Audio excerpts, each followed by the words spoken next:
The idea of human rights is that each one of us, no matter who we are or where we are born, is entitled to the same basic rights and freedoms. Human rights are not privileges, and they cannot be granted or revoked. They are inalienable and universal. That may sound straightforward enough, but it gets incredibly complicated as soon as anyone tries to put the idea into practice. What exactly are the basic human rights? Who gets to pick them? Who enforces them, and how? The history behind the concept of human rights is a long one. Throughout the centuries and across societies, religions, and cultures, we have struggled with defining notions of rightfulness, justice, and rights. But one of the most modern affirmations of universal human rights emerged from the ruins of World War II with the creation of the United Nations. The treaty that established the UN gives as one of its purposes to reaffirm faith in fundamental human rights. And with the same spirit, in 1948, the UN General Assembly adopted the Universal Declaration of Human Rights. This document, written by an international committee chaired by Eleanor Roosevelt, lays the basis for modern international human rights law. The Declaration is based on the principle that all human beings are born free and equal in dignity and rights. It lists 30 articles recognizing, among other things, the principle of non-discrimination and the right to life and liberty. It refers to negative freedoms, like the freedom from torture or slavery, as well as positive freedoms, such as the freedom of movement and residence.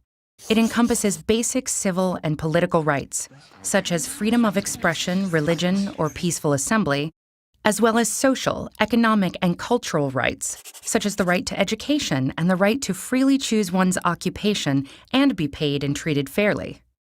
The Declaration takes no sides as to which rights are more important, insisting on their universality, indivisibility, and interdependence.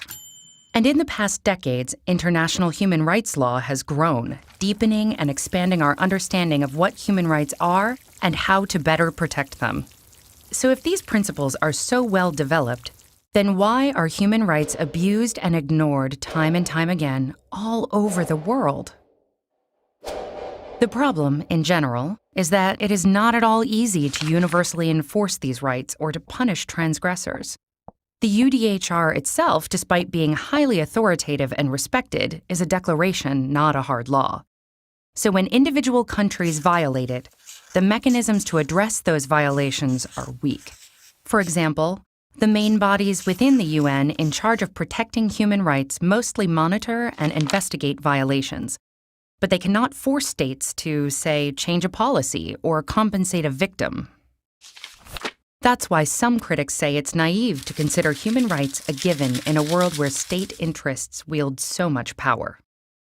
Critics also question the universality of human rights and emphasize that their development has been heavily guided by a small number of mostly Western nations, to the detriment of inclusiveness. The result? A general bias in favor of civil political liberties over socio-political rights, and of individual over collective or groups' rights. Others defend universal human rights laws and point at the positive role they have on setting international standards and helping activists in their campaigns. They also point out that not all international human rights instruments are powerless. For example, the European Convention on Human Rights establishes a court where the 47 member countries and their citizens can bring cases. The court issues binding decisions that each member state must comply with. Human rights law is constantly evolving, as are our views and definitions of what the basic human rights should be. For example, how basic or important is the right to democracy or to development? And as our lives are increasingly digital, should there be a right to access the internet?